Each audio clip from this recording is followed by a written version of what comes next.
आज सरकारी महाविद्यालय पुरी रे स्नातकोत्तर ओडिया भाषा साहित्य विभाग तरफ राज्य स्तरीय एक दिवस पाठ्यचक्र अनुष्ठित होईछि। एही पाठ्यचक्र को महाविद्यालय भारप्राप्त अध्यक्ष डॉक्टर प्रदीप कुमार बेहेरा महाप्रभु श्री जगन्नाथ निकट में प्रदीप प्रज्वलन करी अनुष्ठानिक भावे उद्घाटन करने सह निजर अभिभाषण जातीय शिक्षा परिप्रेक्षी आयोजन आवश्यकता संपर्क में तरूप करथिले। एही पाठ्यचक्र रे वक्ता भावे रेभेन्सा विश्वविद्यालय प्रोफेसर डॉक्टर बाउरीबंधु साहू रीतिकाव्य रे रसचर्या संपर्क में आलोचना करी उपेन्द्र भंजक लावण्यवती अभिमन्यु सामंत सिंहारक विदग्न चितामणि और दीनबंधु दासंकर रसकल्लोल काव्य उदाहरण देई विभिन्न रसर अवतारण संपर्क में आलोचना करथिले। सेहीपरि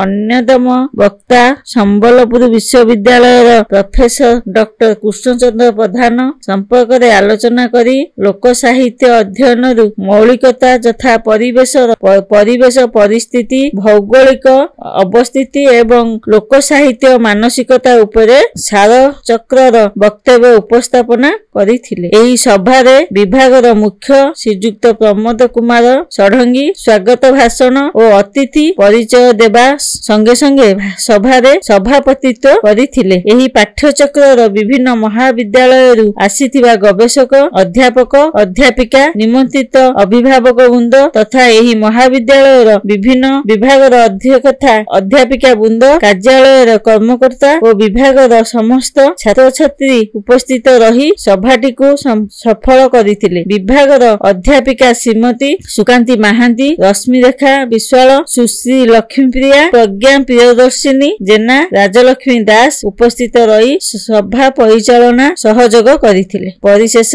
विभागर अध्यापक डॉक्टर विभू प्रसाद शतपथी समस्त धन्यवाद अर्पण कर।